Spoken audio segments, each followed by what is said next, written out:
बिस्मिल्लाहिर्रहमानिर्रहीम बिस्मिल्लाहिर्रहमानिर्रहीम। सबसे पहले तो नए आने वाले नाजरीन से गुजारिश है कि मेरे चैनल को सब्सक्राइब करें और साथ लगे बेल आइकॉन को दबा के ऑल नोटिफिकेशन को ऑन कर दें ताकि मेरी हर नई आने वाली वीडियो का नोटिफिकेशन आपको बर वक्त मिल जाए।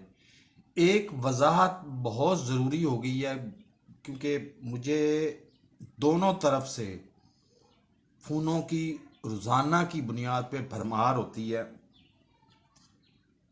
तो मैं वजाहत ज़रूर करना चाहता हूँ और मैं अल्लाह को हाज़िर नाज़िर जान के कह रहा हूँ कि अपने ज़मीर के मुताबिक वजाहत कर रहा हूँ।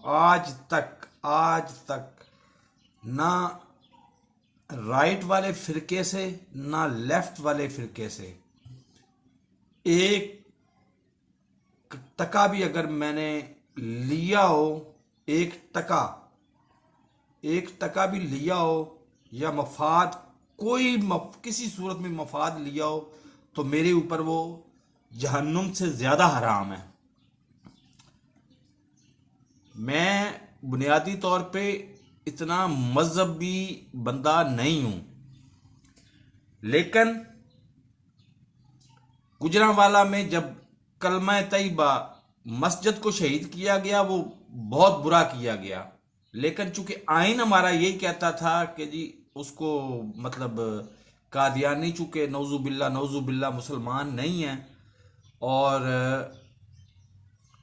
मैं देखता हूं हर चीज को सियासत की नजर से, तो कादियानी चूंकि 73 की आइन की रोशनी में मुसलमान नहीं है, लिहाजा उनकी मस्जिद को मस्जिद नहीं करार दिया जा सकता। ठीक है, मान लिया, इस बात को मान लिया। हालांकि जाती तौर पे मुझे इससे इख्तलाफ है, मैं आगे चल के वजाहत भी कर देता हूं कि लेकिन वो कलमा तैयबा किसी के बाप का था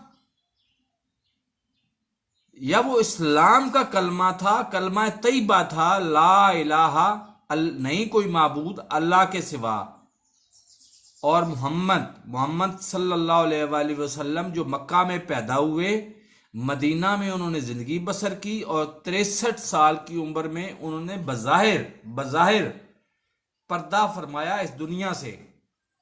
यह कलमा उनका था, इस्लाम का कलमा था, उसको पुलिस ने अपनी निगरानी में क्यों गिरवाया? और दूसरे नंबर पे मैं जद्दोजहद जरूर कर रहा हूं, मैं अहमदियों को अपने से ज्यादा, अपनी जात से ज्यादा और कई लोगों से ज्यादा अच्छा मुसलमान समझता हूं, लेकिन आज तक ना तो अहमदियों से फेस टू फेस मेरी मुलाकात हुई है, ना इस मौजू पे कोई बात हुई है, और ना ही मैं खुद अहमदी हूं, क्योंकि मैं उसी नबी ये करीम सल्लल्लाहु अलैहि वसल्लम पर यकीन को आखिरी नबी मानता हूं जो मक्का में पैदा हुए और मदीना में उन्होंने जिंदगी बसर की और 63 साल की उम्र में बज़ाहिर इस दुनिया से पर्दा फरमाया। लेकिन इन मुल्लाओं के बिलखसूस लवातत जन अब्दुल मुफ्ती अजीज के और इसी किरदार के हामिल फजल रहमान के और इसके वालिद जो मतलब ओपन सीक्रेट है, किसी को मतलब पूरी पाकिस्तानी कौम को पता है कि वो शराबी था। भुट्टो के साथ वो मुज़ाकरात के लिए जाता था, भुट्टो उसको कोका कोला में शराब डाल के पिलाता था। एक दफा वो उसका सेक्रेटरी जो है वो शराब डालनी भूल गया कोका कोला में, तो उस दिन मुफ्ती महमूद ने बाकायदा शिकायत की कि ये आज आपकी कोका कोला का मजा नहीं आया, तो इसका मतलब है वो बाकायदा शराबी था और वो पाकिस्तान बनने के भी खिलाफ था। और सो बहुत सारे ऐसे हैं, बहुत सारे मसालिक उनके मैं सख्त खिलाफ हूं, लेकिन कम अज कम मैं अहमदी नहीं हूं। ना आज तक कोई मैंने उनसे एक सिंगल आधे टके का मफाद भी लिया है, ना उनसे कभी फेस टू फेस मिला हूं, तो ये मेरा सब्जेक्ट है ही नहीं। मैं आइन में तब्दीली की जद्दोजहद जरूर कर रहा हूं और करता रहूंगा कि अहमदी मुसलमान है, आइन से ये शिक निकाली जाए अव्वल तो मजहब है ही बंदे का जाती मामला, मजहब में रियासत को इन्वॉल्व होना ही नहीं चाहिए। लेकिन रियासत इन्वॉल्व होती भी है तो कम से कम किसी की थोड़े से इख्तलाफ को आप मतलब ये तो यकसर तो ना कर देना बैन के जी पाकिस्तान में आइन के मुताबिक नौजू बिल्ला मैं फिर नौजू बिल्ला कह रहा हूं कि अहमदी नौजू बिल्ला मुसलमान है ही नहीं। अहमदी हकूकुल इबाद के मामले में हमसे लाखों नहीं, करोड़ों नहीं, अरबों गुना बेहतर मुसलमान है।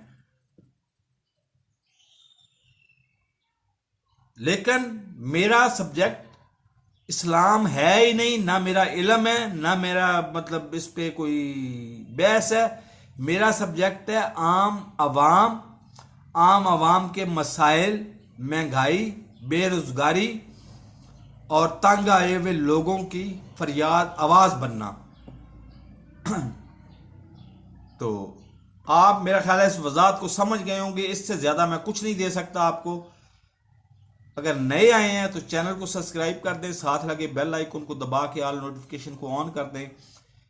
मस्जिद जब गिरी थी गुजरांवाला में, मैं तो उसको मस्जिद ही कहूंगा, सारी चीजों को छोड़ दें, उसको जो गिराने में निगरानी में अपनी निगरानी में मुतलका SHO ने अपनी निगरानी में उस कलमा तैयबा को शहीद करवाया था, उस SHO का क्या बना? आज तक ना सूबाई वजीर दाखिला ने जवाब दिया, ना अल्लाह भला करे ना वफाकी वजीर दाखिला शेख रशीद ने जवाब दिया, ना किसी ने जवाब देना है। उसको जरूर उसको सजा नहीं दी गई होगी, उसको जरूर तरक्की जरूर दी गई होगी। तो ये मसलक दुश्मनी जो है ये इस्लाम को ले डूबेगी। लेकिन मेरा चूंकि ये सब्जेक्ट नहीं है, इसलिए इससे ज्यादा मैं बोलूंगा नहीं। मैं सिर्फ मुल्लाओं की मुखालफत जरूर करता हूं, इनको कोई हक हासिल नहीं है जो लवातत जनी में, और लवातत जनी में ये 1940 में भी उतने ही मुलव्वस थे जितने आज मुलव्वस हैं। फर्क सिर्फ ये है कि आज सोशल मीडिया इंटरनेट आने की वजह से ये लोग बेनकाब हो रहे हैं, और उस वक्त चूंकि सोशल मीडिया, इंटरनेट, टीवी कोई चीज नहीं थी, उस वक्त ये मतलब पर्दे में कर लेते थे सब कुछ। तो इतनी वजाहत काफी है। नए आने वाले नाजरीन से गुजारिश है कि मेरे चैनल को सब्सक्राइब करें और साथ लगे बेल आइकन को दबा के ऑल नोटिफिकेशन को ऑन कर दें, ताकि मेरी हर नई आने वाली वीडियो का नोटिफिकेशन आपको बर वक्त मिलता रहे। अल्लाह हाफिज।